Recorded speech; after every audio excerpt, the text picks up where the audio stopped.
it'll be you and me and Annie for this one, I guess. So I think we can do it. I'm covering the YouTube, so don't worry about that one. Okay, awesome. And it's gonna go live here pretty soon. I think it is. It's not broadcasting quite yet. I think Zaki intentionally demoted herself. And then I'm gonna try and set it so that only the panelists are on screen. I feel like I figured it out last time, but let me see. We shall see when it goes. Mm-hmm. And Reagan, before we begin, do you pronounce your name Reagan Bird? Yes, Reagan Bird. Okay, thank you. Ozzy, you can select hide non-video participants. So then when you turn your video off, there you go. Yep. Perfect. Okay. This is what I was trying to figure out this morning, and we figured it out. We have made it.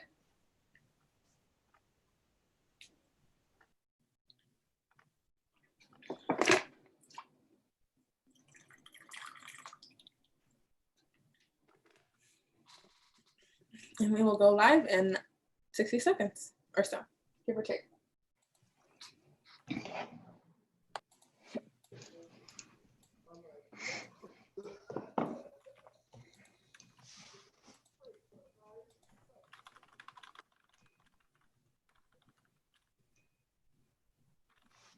Zakia, should we make an announcement here that if you've been having issues with the Remo site, that we're just going to go ahead and use Zoom for the Jeopardy game for the folks who might be in the both sessions? Yeah, absolutely. And the only other thing that will be in Remo is the end of day self-care, but I can switch that over to Zoom now. I would just need to reach out to Franklin, Okay. just so everyone gets the experience today. Okay. We just need to tell people for tomorrow, a lot of people are trying to use mobile devices, like their cell phones, tablets. It only works on a computer. With a Chrome browser is the best experience. Okay. I'm going to broadcast now.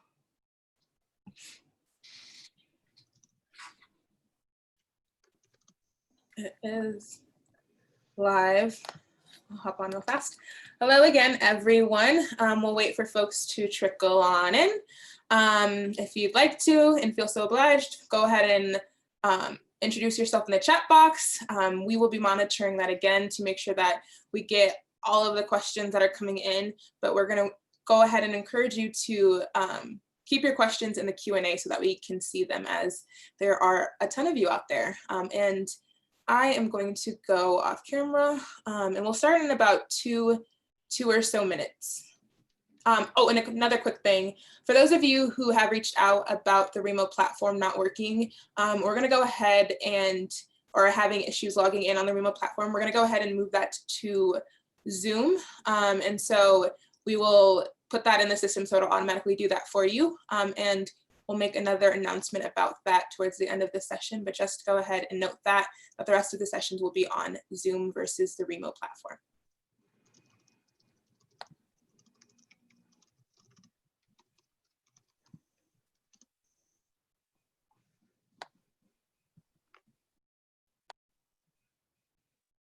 I feel like there should be music or something. Yeah, we see it, that there's a lot of action happening in the chat box, a lot of hellos. Hello from Golden, Colorado, Springfield, Austin, Texas, Denver, Washington State, Seattle. France? Did I see France? Wow. What time is it there? Is it?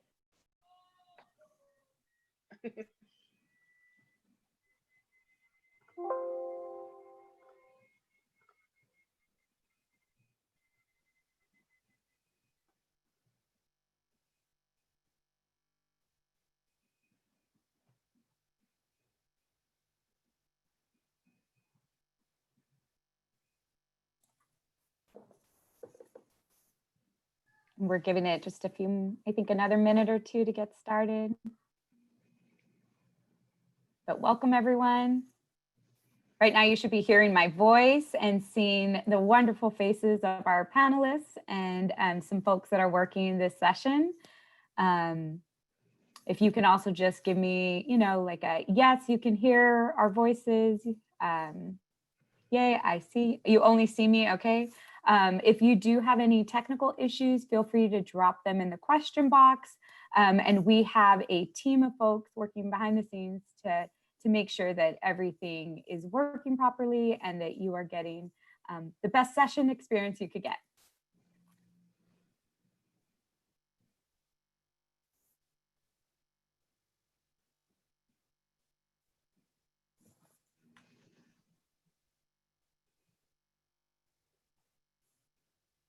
All right. I think we'll give it maybe one more minute. Does that sound good, Ozzy? Yes. Is it in speaker view for everyone? You can see the 4? Mm-hmm. Beautiful.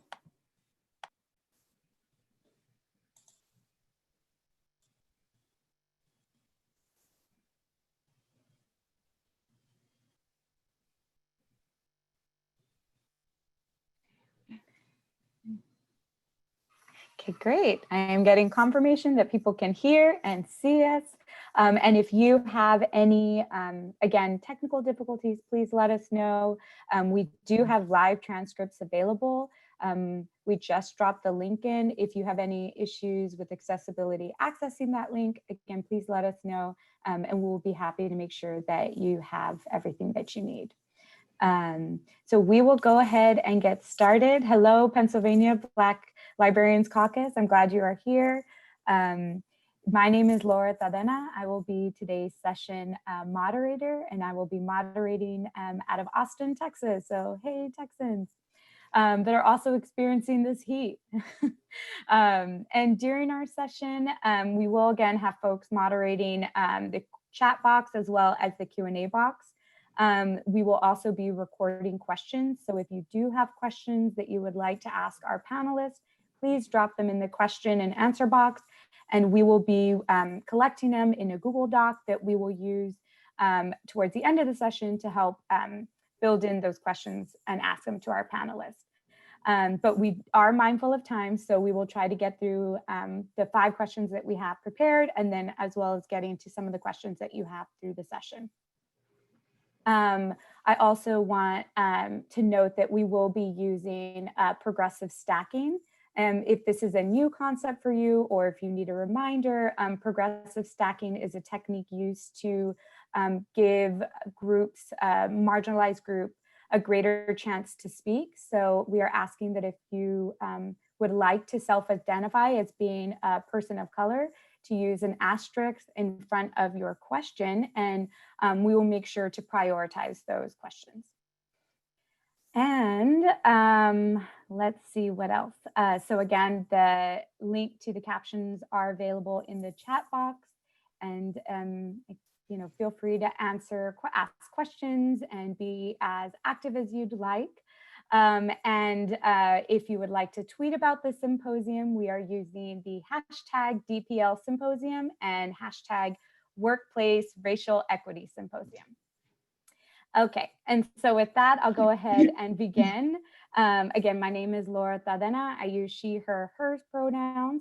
In our session today for Equity and Crisis Response Workshop, we have Reagan Bird, Sandy Coots, and Celeste Martinez.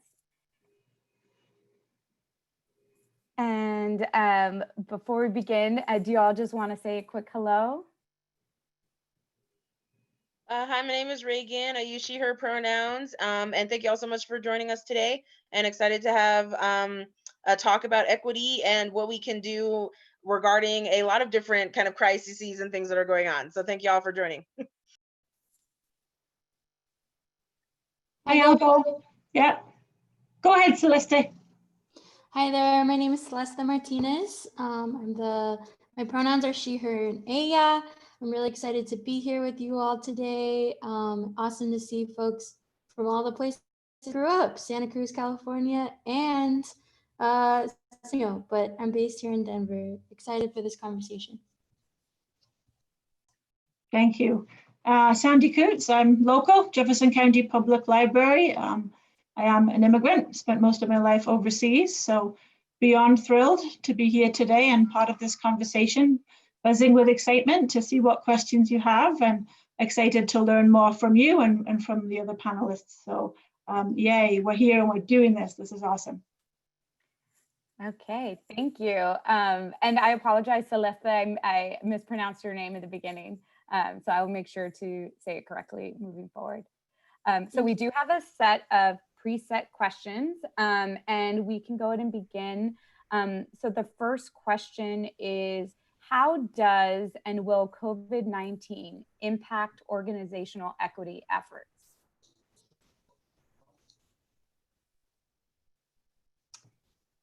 I'm happy to start.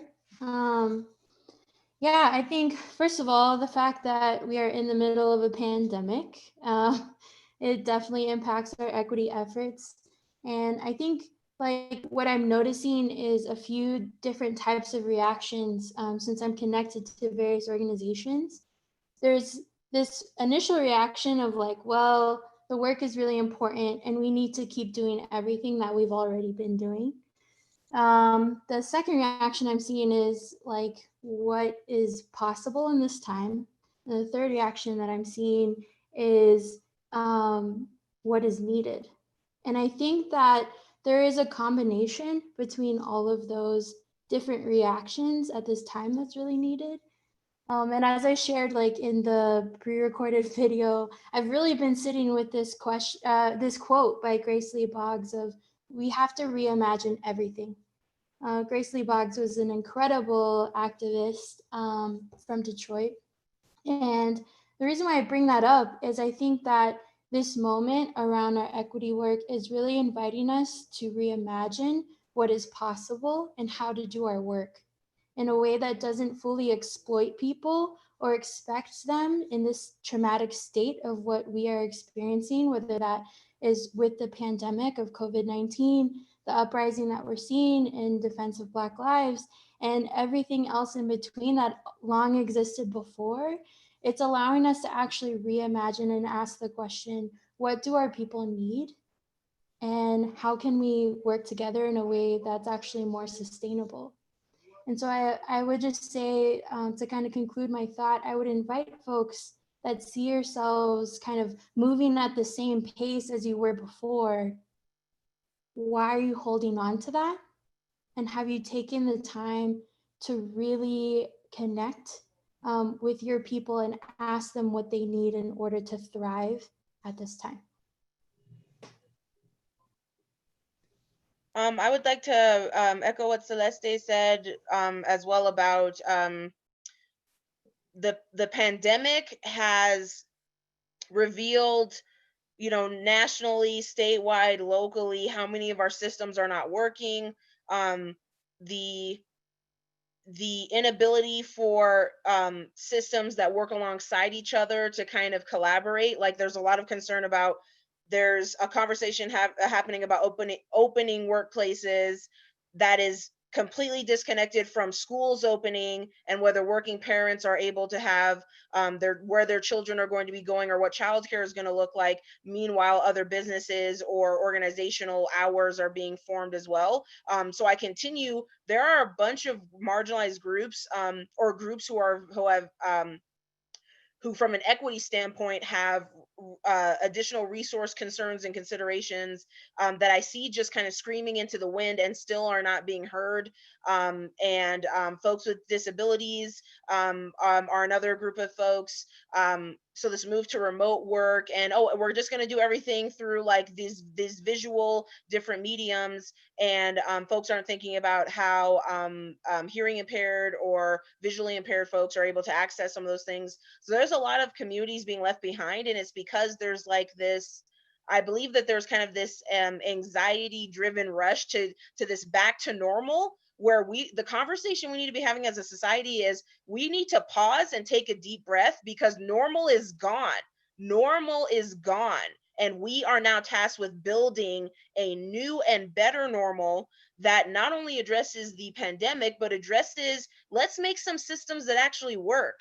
I was thinking about this other day to be like, our workplaces and organizations have been sources of trauma and violence and anxiety for a long time. And now now we have the ability to actually take a step back and think about what would it mean to have whole folks be able to bring their entire selves to a workplace, for folks not to be marginalized within the workplace or societies. Now is the time to think about that. So that's the kind of level of equity and the layers of analysis that I think we now need to step to. It's less about corporate profits. It's less about getting over some public relations hump, and it's more about, hey, what if we actually stopped harming people coming into our workplaces or interacting with our organizations? Yes, I'm just absorbing everything that you're saying, and the things that I would add would be, from the organizational perspective, we have these groups of employees, who are a microcosm of the communities that we serve, and they're looking to us. And right now we're seeing organizations being impacted financially, right? Some organizations, catastrophic financial impact because of COVID-19. And of course, that's then going to impact your ability to meet your goals. Are you still putting your money in the right places, right? Are you being tempted to put important work on a back burner because suddenly everything has become urgent and the focus becomes physical safety?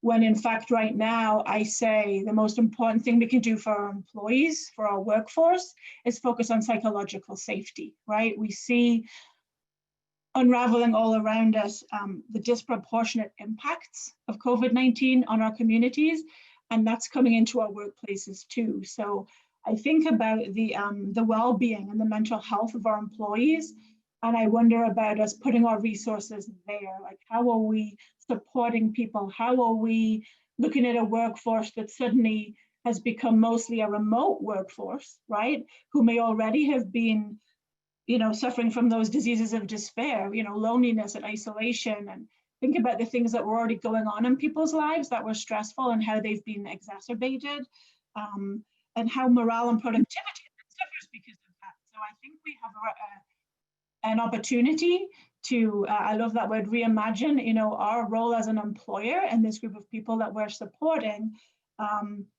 in terms of mental health, in terms of remote working, and creating that sense of belonging for them, creating agency, making sure that we've got programs in place to help mitigate the financial impacts of what's going on for them, the psychological impacts. Are we beefing up our DEI work? Are we beefing up our mental health supports for staff?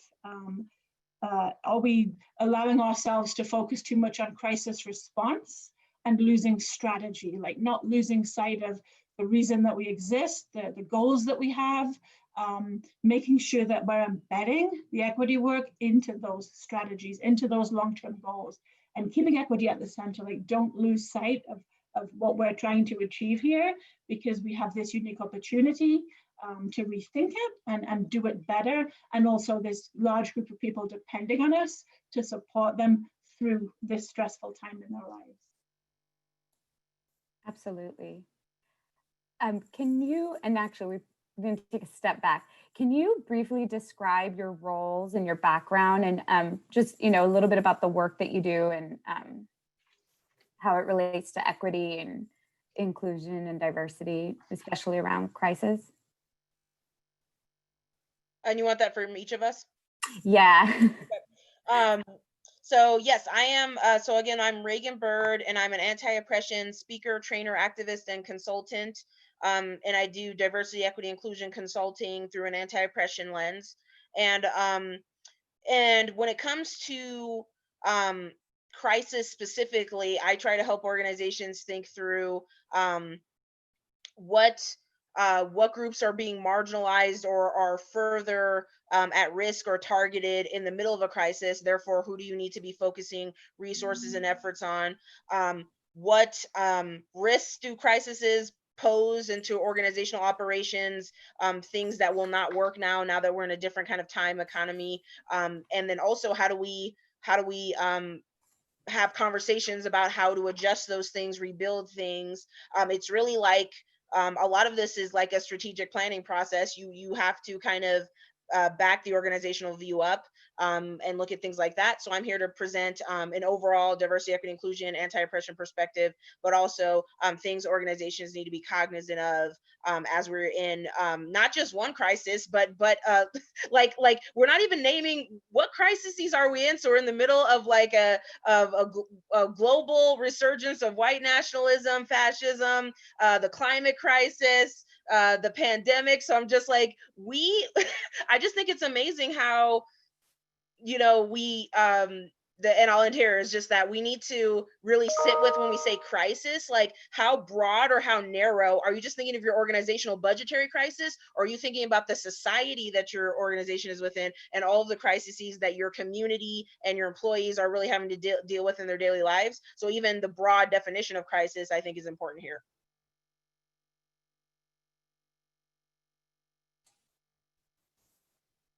And Celeste, would you mind going next?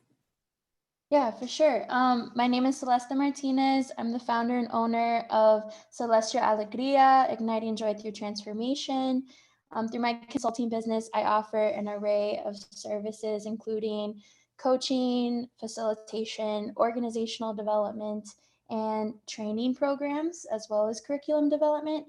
And so, you know, a lot of my approach to crisis work in particular, one is I think arises quite a bit in my one-on-one coaching, which is in service of women of color, especially Chicana and Latina identifying, queer, trans people of color, as well as organizers of color.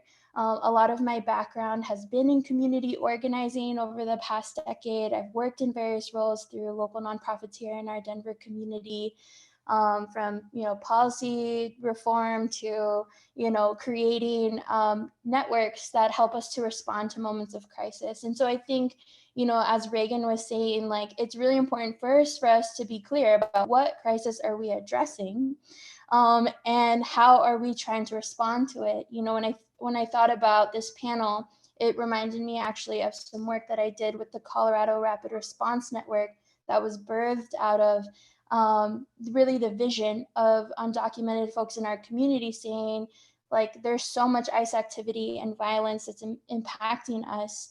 How can we know that it's really ICE and what's really happening, and then be able to use that to organize in ways that continues to protect our rights and our dignity?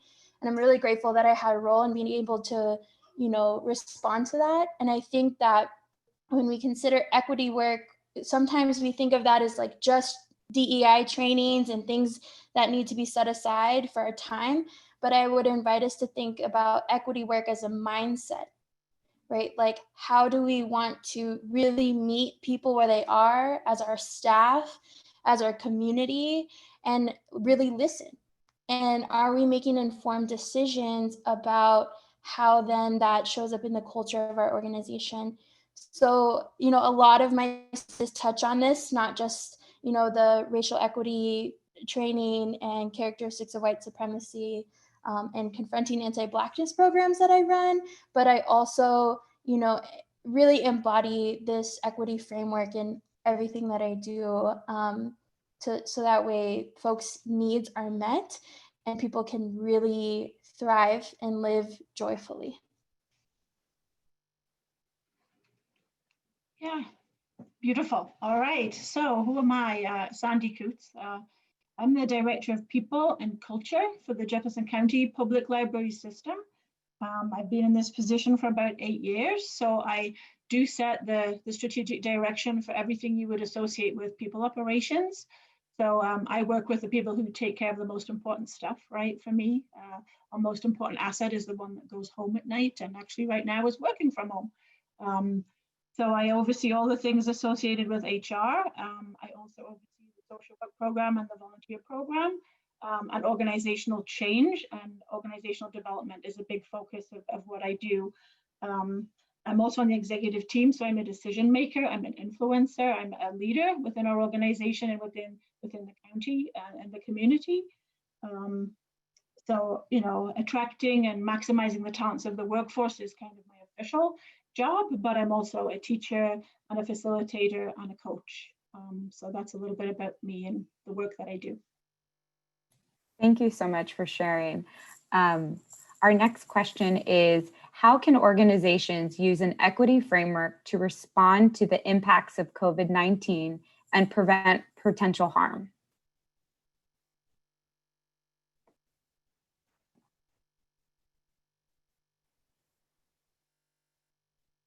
And could you repeat that one more time? Sure. How can organizations use an equity framework to respond to the impacts of COVID-19 and prevent potential harms? I guess for me, one of the first things that's coming up is, and it is a part of a lesson about um, oppressive systems and why do crises fall on certain communities harder. But there's been a lot of conversation about the impact to the Black community in the U.S. and COVID and increased infection rates, increased death rates, things like that. Um, and so, an equity. I distinguish between an equity framework and an anti-oppression equity framework, and really quickly about that is just like equity, says we take into account the resource or the opportunity or the baseline we want people to reach, and we distribute resources based on then their needs, where folks are at. So that's the difference between equity and equality. Equality, everyone gets the same thing. Equity, you're taking into account some of those circumstances. Anti-oppression says we also want to take into account the history that different communities, what have those communities experienced, which will inform why certain entire communities are getting more impacted, not just on the individual level, but on the community level. And then additionally, are the folks directly affected by systems, by processes, are they included? Are they actually at the decision-making table? And then how are we dismantling barriers? So even just thinking about what communities are going to be the most at risk in the pandemic, what communities are going to be facing racial bias or bias in the medical industry? And there's several communities that we could talk about that. What communities are make up the majority of service, more marginalized members of your workforce or your community? There are different implications to that now. So I think people need to think about, like, structurally. You need to think structurally what is going to be at risk or what is going to be an issue in my community. Um, and I guess the question is, the failure of multiple systems means the solutions need to be done with multiple systems thinking about each other. So again, how are workplaces talking with school districts about the interplay between work hours, school hours, things like that? How are multiple government institutions are facing budget shortfalls? How are we going to address that statewide to say, well, what do we need to make sure is funded so that, like in Colorado, public transportation, our public transportation RTD was already like crumbling, had low ridership, and now public transportation and folks being able to get around with unemployment numbers and with needing to be able to get to the doctor, and folks being economically more strained. Folks need to be able to be sure that they can get where they need to go with some sort of public system. Is that funding being considered as important as other funding? All of these conversations need to happen, where we're thinking of this as, again, the community, the society that we're in. How do all these structures need to work together to support everyone, to support those especially who are most marginalized? That's, to me, how you should be applying the principles of equity to analyzing this. Like, what is actually happening? What is my role as an individual, as an organization, to augment resources and access in my community, and for my and for employees, workforce? And think broadly about also what your constituency or your stakeholders as an organization. So the stakeholders of your organization are not just your employees, it's also the vendors, folks you have contracts with. It's also your customers and clients. It's also the community members around where your organization sits. So think broadly about what do the stakeholders involved in my organization, what are they going to need? What are going to be some of the risks? How do we restructure our organization to address some of those things through an equity lens?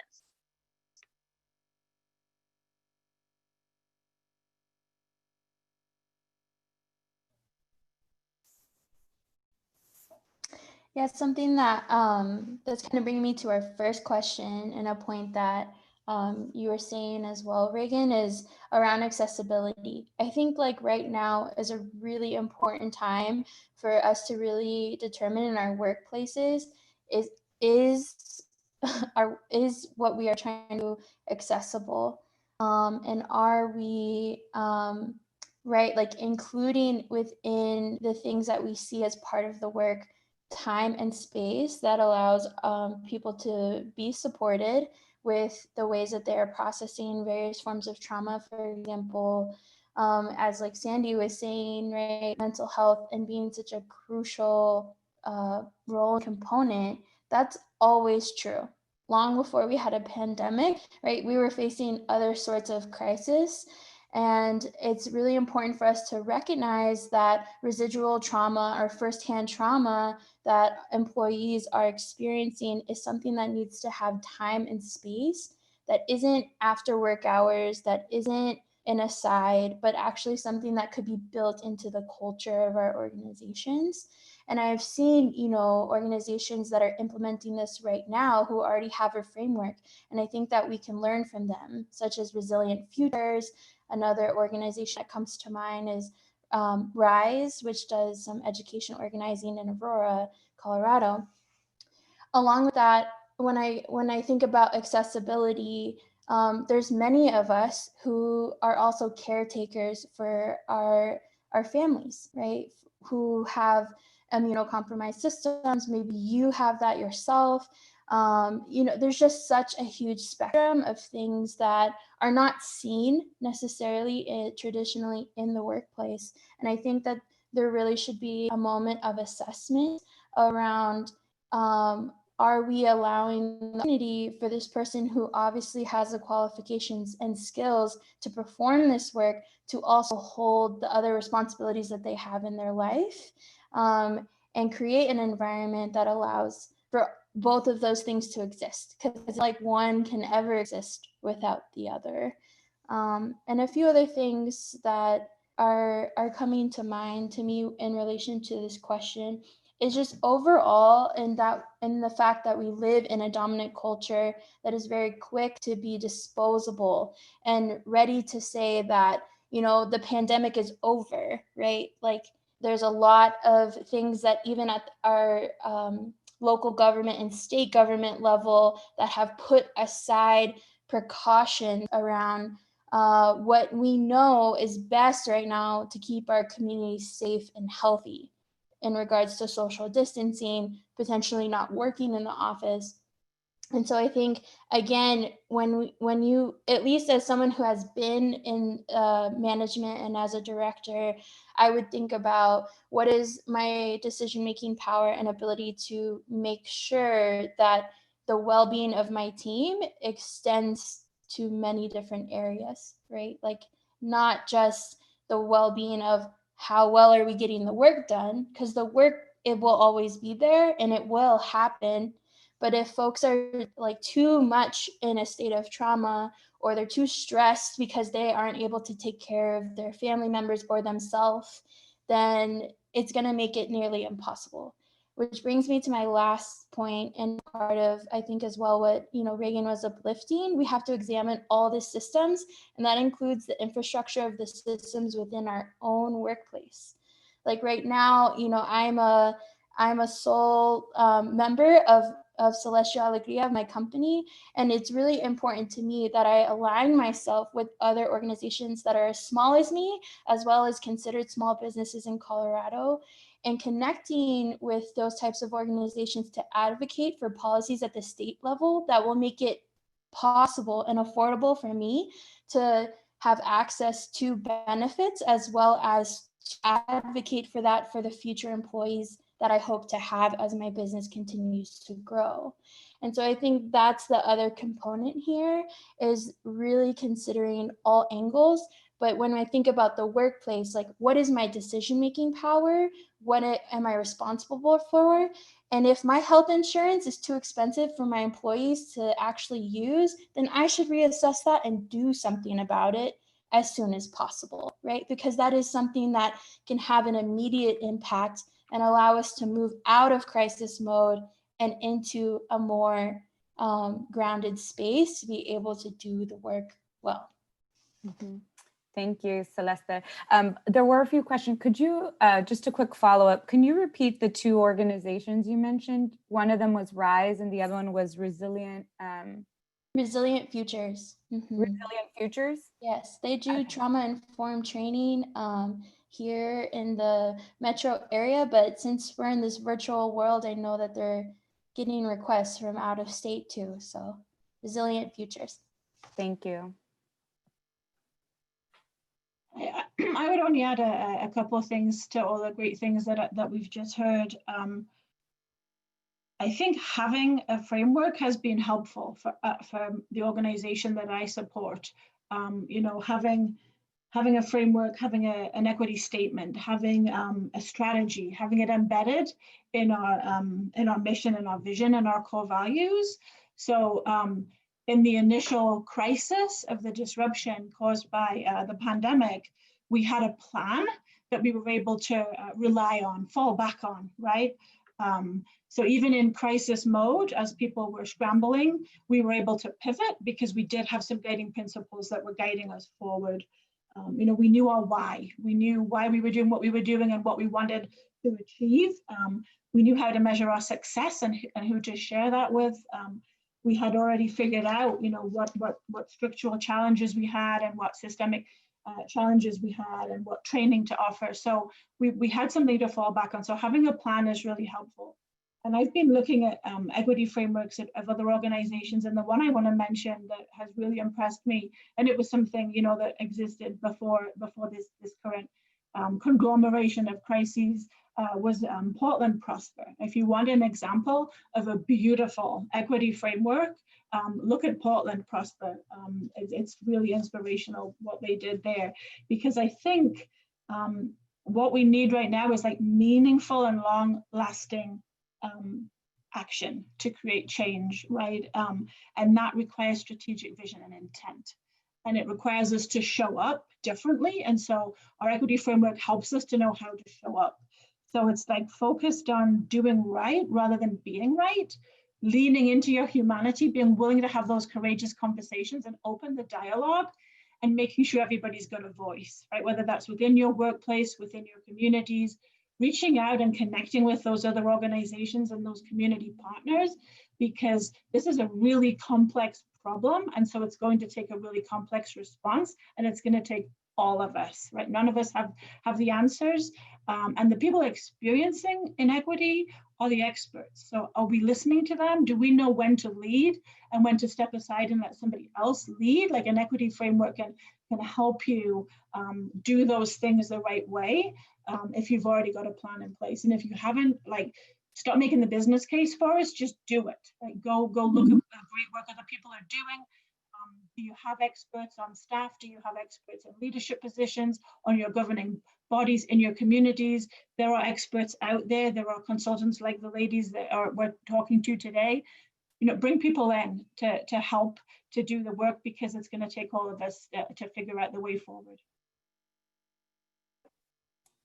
Absolutely, that is critical. And someone mentioned in the chat about like leadership and needing representation in there, and I think that's also something worth noting is, you know, as you are thinking about some of these consultants and leadership, like who are they, how are they related to the work, and what impact they have.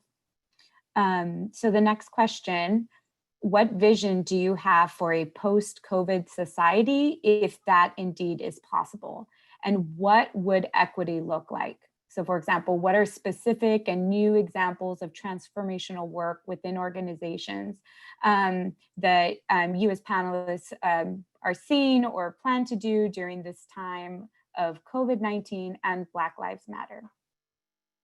And that was kind of a long question, so I'll drop it in the chat box too. Thank you. I need to see that. Oh, there we go. But the first, like, I don't know, a post-COVID society, like, I love like talking about visioning and where are we going in terms of stuff that's uplifting. And I really think this is the time to for folks to like start envisioning that. So my pie in the sky sort of stuff. First of all, no healthcare tied to employment, because guess what? That inherently doesn't make sense. So we actually have to have universal healthcare. Universal basic income. What if everyone had a base level of income where they could make rent payments, they could buy food, they could buy clothing, they could travel based on we have a collective societal like benefits. Like, what is all this? Like, our economy is good, we're making money, that was the claim, but for the benefit of who? Like, none of these businesses who are making billions of dollars, I'm sure many of you have been shocked about how many of them applied for the small business loans, how many got transferred. We still don't know where that major transfer of $500 billion, we still don't know where what companies all that money went to. And that was a separate program from the small loan program, where we see a bunch of organizations. So you're making billions and billions of dollars, you're making all this money as institutions, and yet that didn't seem to protect you or stabilize you in terms of the COVID economy. So who is all of this money for? Why don't we start making money as a nation? Why don't we actually distribute that money to our citizens so that we have a baseline standard of living for everyone? And just those two policies would totally transform our society. Just those two policies. That's where I'm just like, I got the solutions, and it's easy, and we can get rid of other programs, because universal basic income is a catch-all for those sort of things. Where's that level of thinking and creativity? I don't see Joe Biden talking about that. I don't see Nancy Pelosi talking about that. I don't see the level of leadership and actual decision making that we need to say, we have to build a new society, and a society that functions better. And the United States specifically, we're having a harder time. We're going to have a harder time doing this than other nations. The conversation about anti-Black racism and racism, this is the reason we don't have a class revolution already in this country, why we don't have the proliferation of unions and labor and us being united as people being crushed by these systems. If you want to know why that has happened, racism and sexism and heterosexism and homophobia, these other oppressive systems have been used to divide and prevent a class coalition from forming. So really, we could be doing multiple things at once, because once we're talking about racism, more people will start to understand that that is that the very existence of racism was purposefully used as a system of exploitation and oppression, but used as a wedge to prevent us from getting the things that we need, from caring about each other in the ways that we need to, from building a society where we are prosperous and we're thriving. Are we actually going to build that society in the United States now? That's what I'm excited about a post-COVID vision. And then the question is, how does my workplace organization, what is the piece of, or the role that we're going to play in that? Can you imagine if organizations or businesses formed a coalition to go to Congress and saying, yeah, employer-sponsored health coverage is not working, so y'all need to pass a bill because we're not engaging in that, or we're not going to cooperate with this. Think about the ways to use your power organizationally, or to build coalitions to help get the structural changes that you need. Like, every individual organization or business may not be able to create the types of structures that is really needed to support their employees. Then you need to be advocating to your state and to your national governments, what do you need to make sure your folks, your constituents are supported? Let's start looking at our power also in graduated levels, instead of every organization being like, I have to figure this out by myself. No, you don't. This is supposed to be what leaders and officials are supposed to be figuring out too. And y'all lobby the heck out of folks when you want a tax break.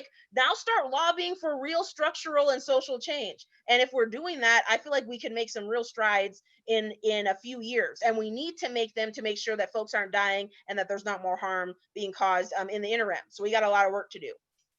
Absolutely. I think through the comments, if you have a chance to scroll through them, there are a lot of people that want to nominate you for president. So yes, right. To everything that I'm running in 2040, so I made the commitment. So give me 20 years and I'm going to try it out. Oh, that's great. Celeste or Sandy, do you have anything to add to that?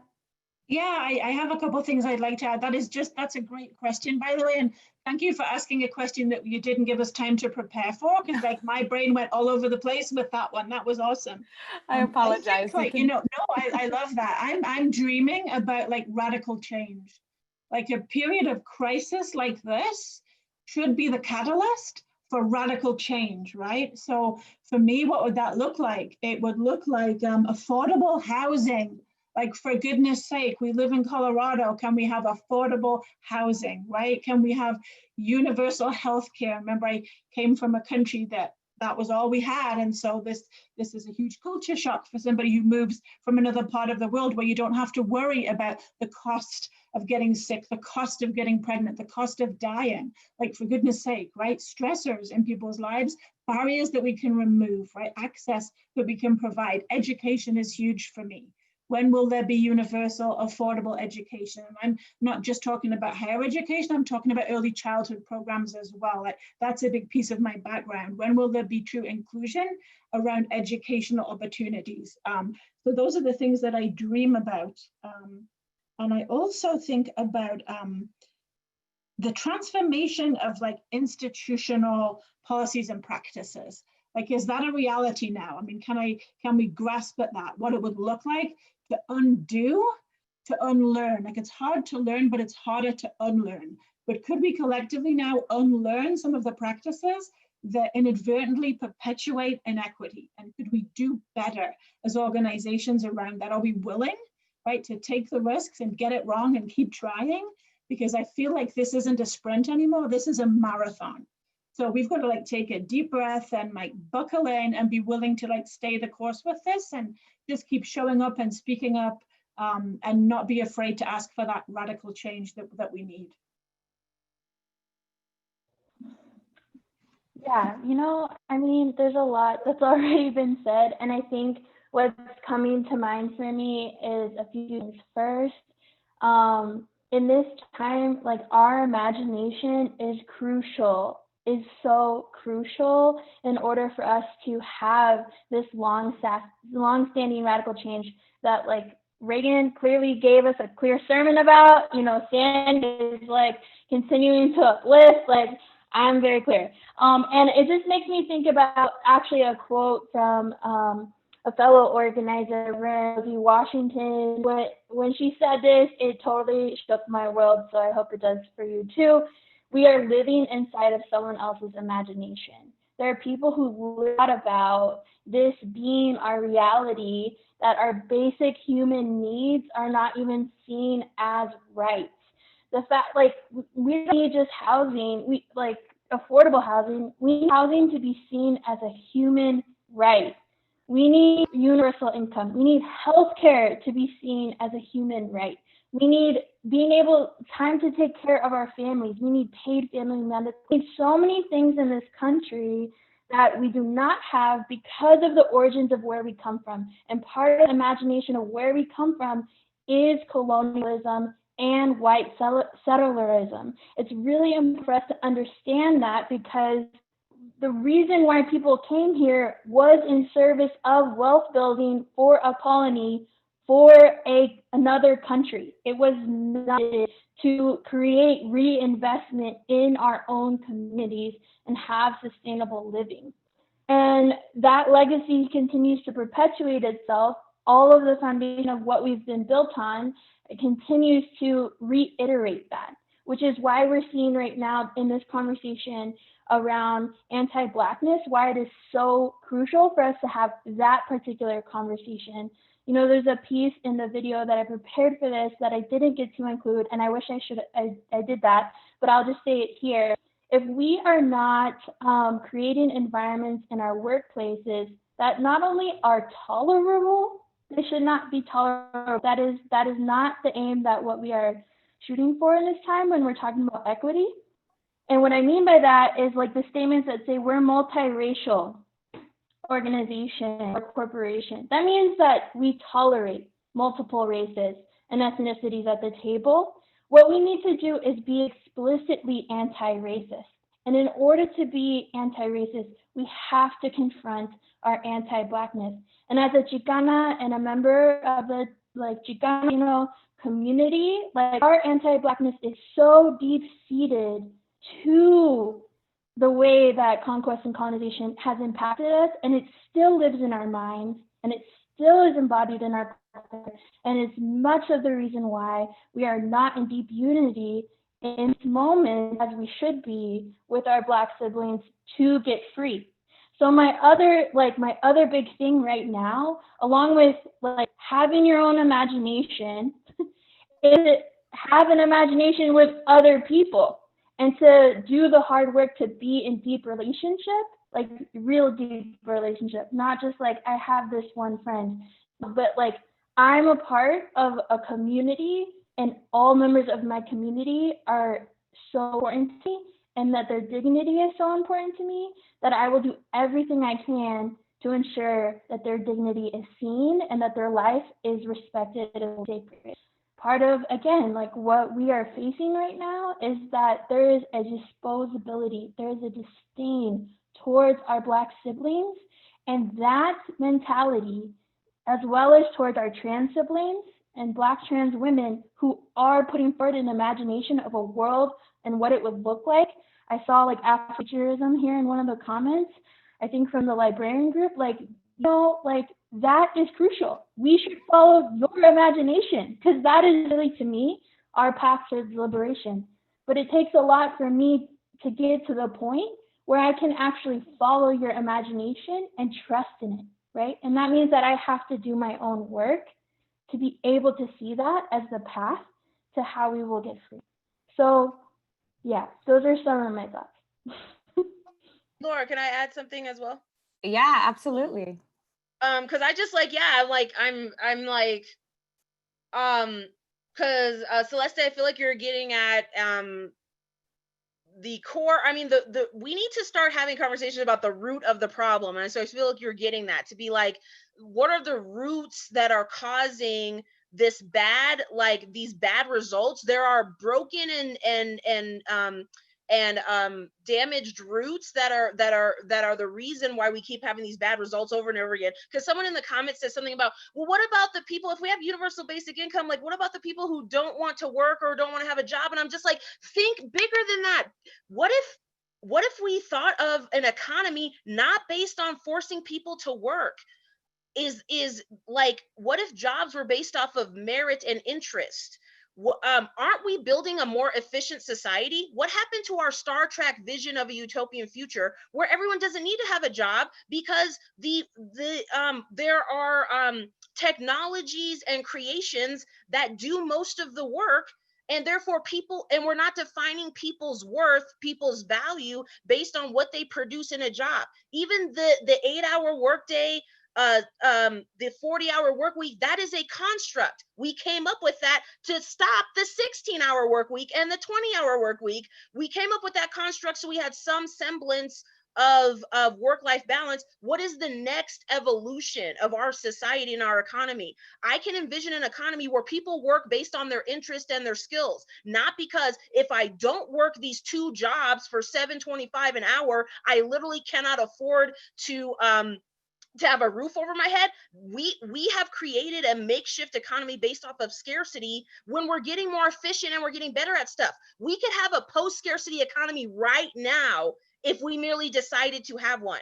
We could have one right now because we already have the technology and capabilities. That's what I mean by the vision. What is the next stage of our societies? What does a global society in which people are not being harmed but have their essential necessities met, what does a society like that look like? How do we actually start building towards that?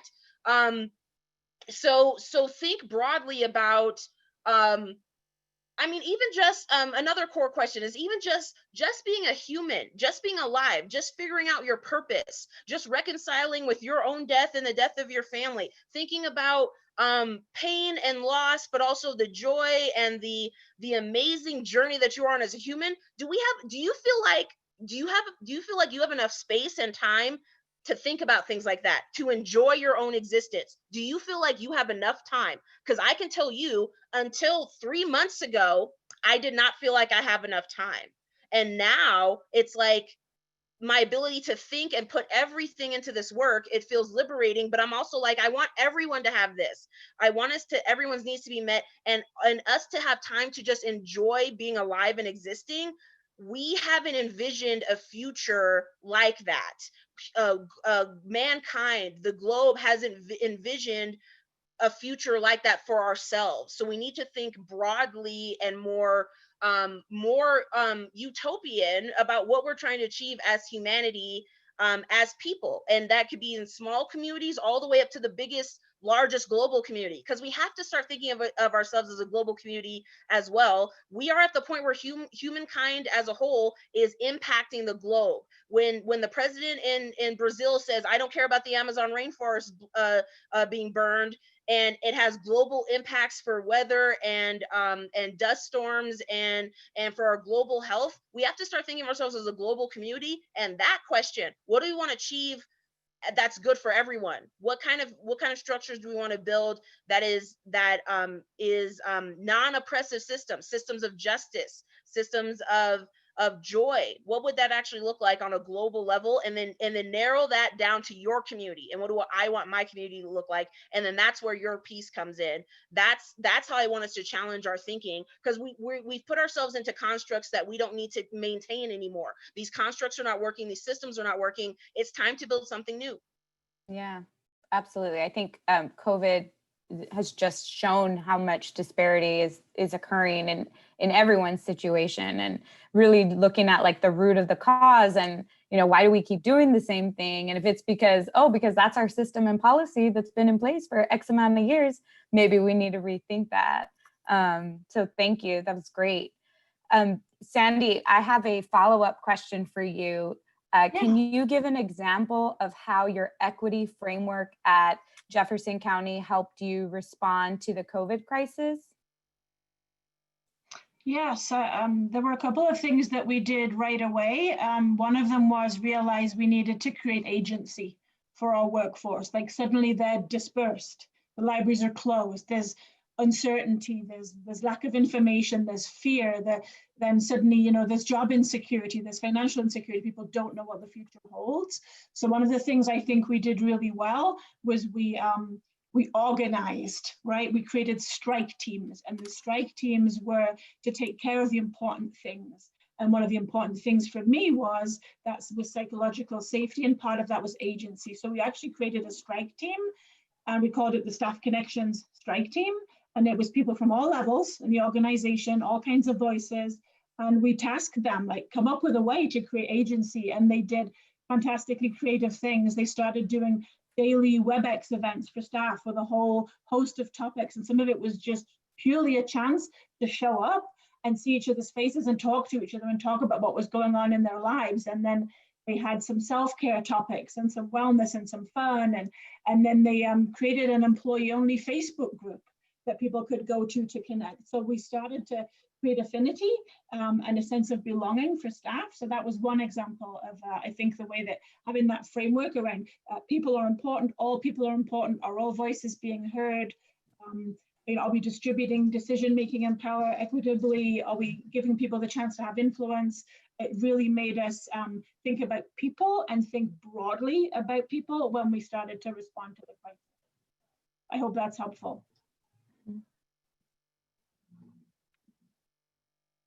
Yeah, absolutely. And so you all have touched a lot about different ideas.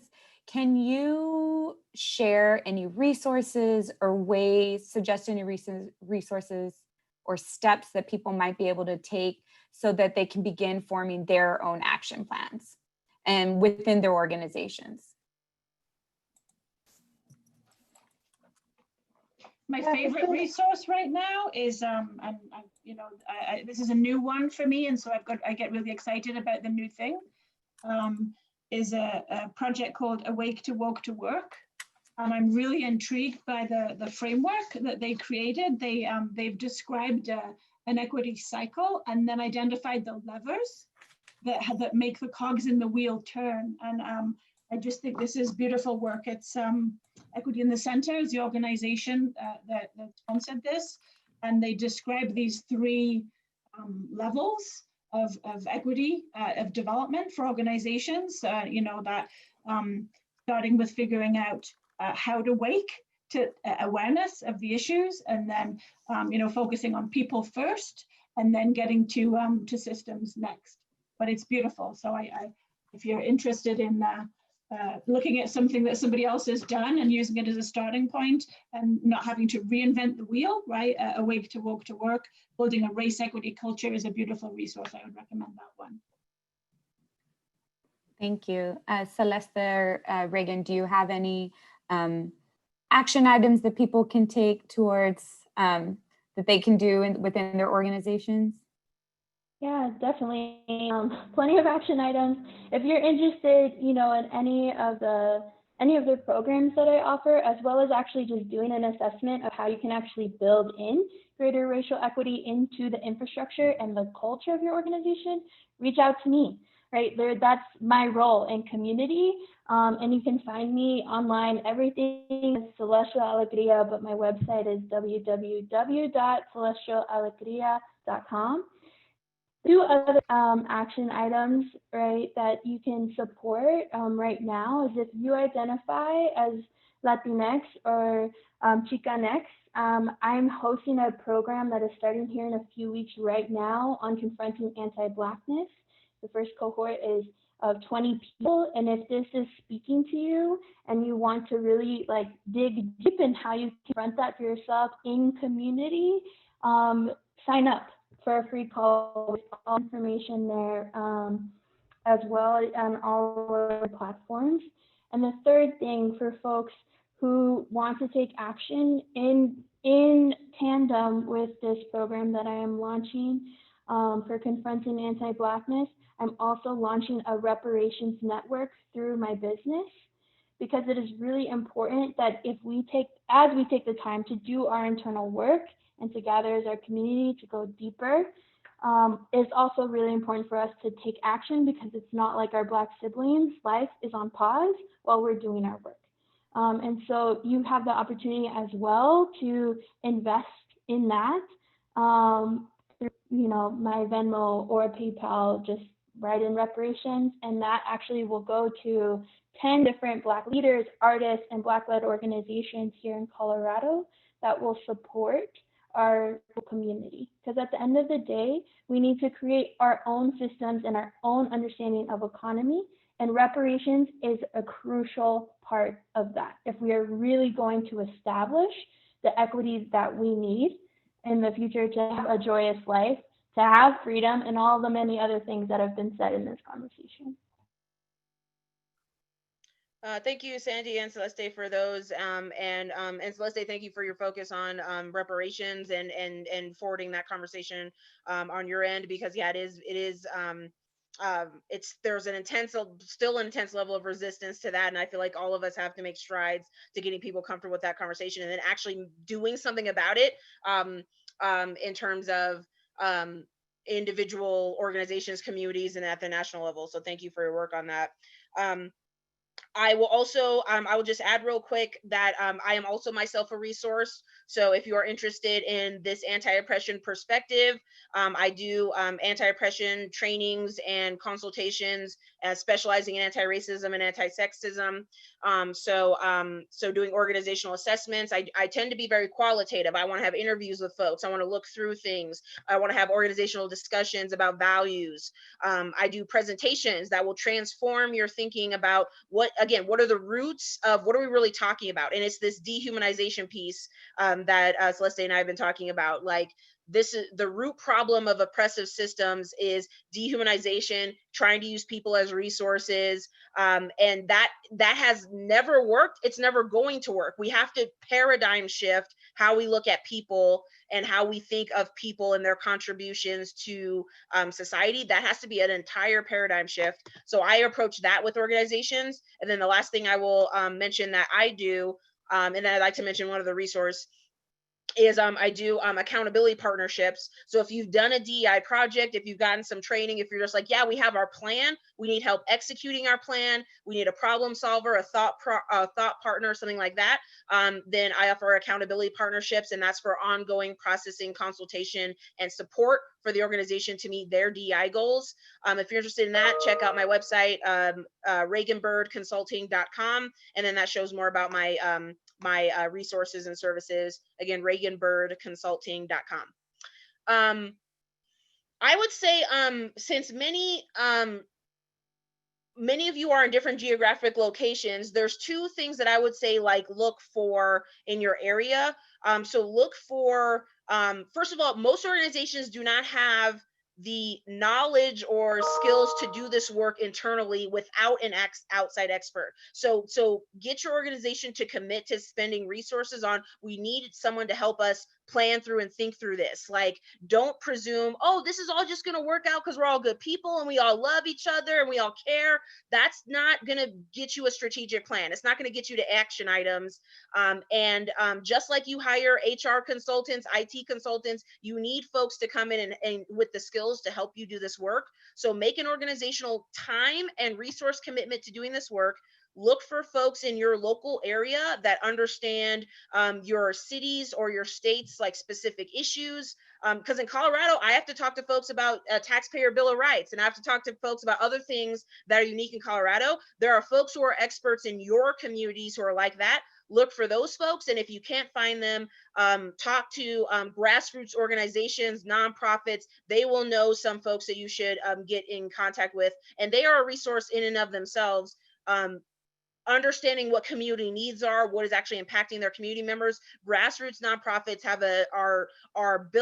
built-in advocacy mechanisms for surfacing issues, for understanding community needs. They will have some stuff that you can kind of piggyback off of or support or help resource. So if you're really just confused about where to go, look for your local experts in nonprofits or local DEI, anti-oppression type consultants. Look for those resources so they can help you navigate and construct a plan for your organization and your community. Yeah, thank you. Yes, to everything that you all said. And I think we have time for one more. And before I get in there, just also thinking about equity and resources, encourage people to fill out the census. That's, a lot where that can make a huge impact in our community. So if you have the ability, please encourage communities to fill out their census. Just throwing that out there. So we have time for one last question, which I think everyone could agree, I feel like we could just sit in this room forever. How can we foster healing within our organizations? Are there any suggestions for how to get leadership to prioritize caring for their staff in the midst of all the crises? And I'll drop that in chat. I love this question. This is something I think organizations have always struggled with, right? For me, this is about people being willing to bring their heart to work with them every day and listen to its wisdom. Right. One of the tools that I use when I'm coaching is called the Enneagram, and it talks about how human intelligence lives in different places, and it isn't all just about the top 6 inches. So I think being willing to just be more human is really important, and heart-based decisions. I think when you have to be willing right now, this is the perfect time, the perfect storm where, like, the whole world is watching us, wondering what we're going to do about it, right? And our children are watching us, wondering what we're going to do about it. And so we have this unique opportunity to do something amazing here. But it's going to take us, like, using our whole selves, our hearts and our souls and our bodies, as well as our brains, to figure out where to go from here. So for me, it's like ask, listen, learn. Ask, listen, learn. Don't be afraid to ask a stupid question and look foolish and learn something, right? Those courageous conversations. How do we open that dialogue and get all the voices heard and have the right people at the table? Like, you can make fast decisions in crisis, and they can be good decisions if you've got the right people in the room, even if it's a virtual room, right? So look at where you have power and authority and decision making in your organization and do that really well.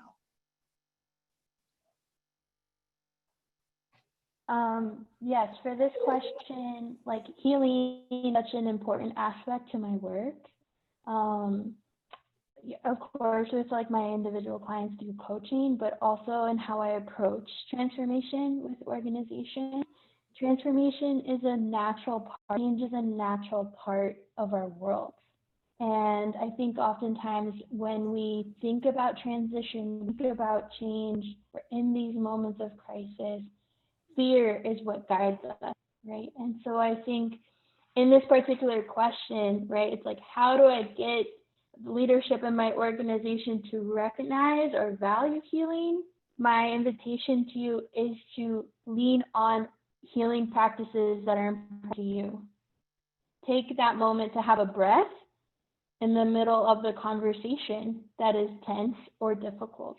Like, what you need beside you right now, right? Like, I even have some of my stones with me because that's important, right? Energy for me in my practice and part of what I do. And the other thing I would say is, especially for the Black, Indigenous people of color on this call, there are many rituals that support our healing. And some of us are deeply connected to that, and others of us are not so connected to that. Wherever you are in that spectrum and in that journey, those are accessible to you. There are spaces that are constantly inviting us to come together for our own healing. So to me, it's crucial that if you want people to see your healing as valuable, do you see your own healing as valuable? How are you making space for your healing? Are you investing in that time? Like, what are the actions you are taking to let people know that this is a crucial part of your life, and a toxic work environment that doesn't support your healing is not where you need to be. So those are some of the pieces I would say. Lean into your ritual, make space for your healing, and trust in your own wisdom of what you need in the moment of when things are happening, and let that be present throughout the culture of your organization, because that in itself will transform a lot for people to see your dignity in a new way. That's beautiful, Celeste. And I wonder about, when we talk about healing, people don't prioritize healing unless they recognize that there was hurt, right? So is there something intentional now we can do to recognize hurt? I mean, I think one of the nicest ways I've ever heard this described is that we all walk through life and walk through the world and experience the world. And all around us are these invisible doorways. And some people slide right through them and don't even know they're there. And some people don't know they're there until they run up against a locked door. And so if you're sliding through the doorway, you don't see somebody else running up against a locked door. And if we're not all willing to see the doors that are not open to everybody and find ways to unlock those doors, we don't acknowledge the hurt, and so there's no need for healing. Then we don't see healing as a priority. But right now there's a heap of hurt, and how can we help people see it, embrace it, take responsibility, like get from allyship to ownership? Like, what's my role in this? Am I in the stands cheering, or am I down on the field playing? Right? Like, get to ownership of this. This is everybody's problem, and we all have an opportunity to be part of some solutions, but it's going to take acknowledgement of the hurt. Yes, thank you. Reagan, I'm gonna throw you the ball. Yeah, I was just kind of like processing and listening. I think that I'm coming from this from a couple of different places.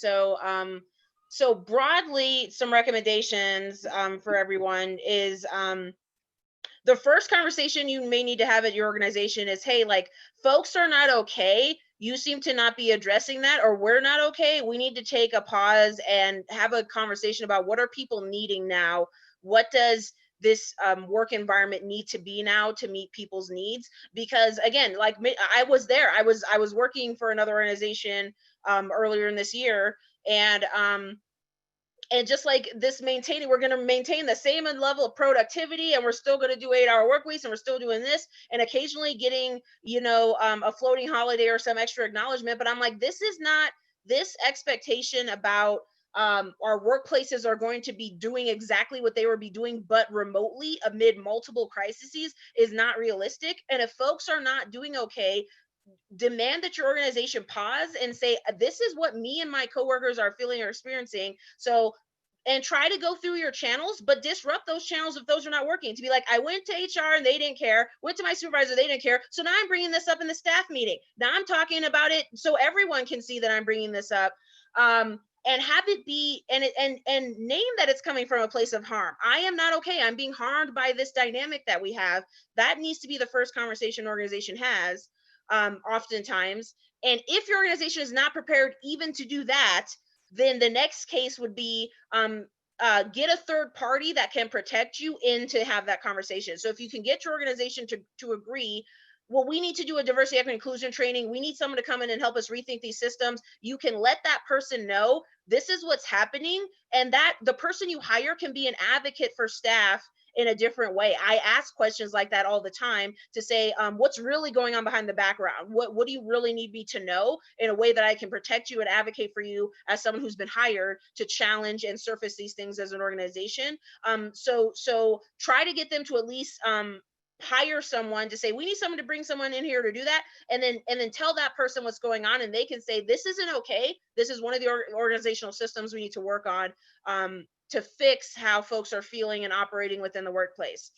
On a more personal note, I have depression. I have anxiety. I have walked out of workplaces suicidal because I didn't know if I was still going to have my job, if I was still going to be okay. That's what I mean about our workplaces being sources of trauma. Even just the notion that people can hold your livelihood over their head, and that's an organizational power dynamic that rarely gets acknowledged. But yeah, to be like, are you aware of how much anxiety happens when, like, I am asked to come into a supervisor room and we're closing the door and all that? We don't even have to have conversations like that, but organizations just churn along and presume that these things are okay, or these things are okay ways to conflict resolve, to get people on the same page, when we could have a much more humanizing, hey, we all came together to accomplish a mission. How are we going to do that together? And what support do you need in order to do that well? We could have a totally different dynamic in our organizations that I feel like we actually have to think through. So organizations need to take the care of their employees seriously. And if they can't do that, employees need to advocate for themselves. And it may require, there's 698 people on the call. So this will be a little weird for me to say, keep this like in the back of your mind, but sometimes we literally have to subvert our organizational systems that are harming us. And what that means is unionizing behind the back of your organization, really talking to other employees about hey, we have rights, and this is legal to do, but most organizations would discourage it, or we don't want you to go there. But that's actually a problem and a concern. Workers, you talking to your fellow employees and saying, how are you doing? Do we need to organize together to build our power in this organization, to be at the decision-making table? And that's what organizations need to start doing, whether it's voluntarily you let folks do it or we have to demand it. But we need to be at the decision-making table as workers and as employees about decisions that affect us and the work environment. And if it's harming us as employees, the work environment, we need to be at those decision-making tables too. So it shouldn't just be top-down decision-making. How are we getting integrated into how we're transforming this organization?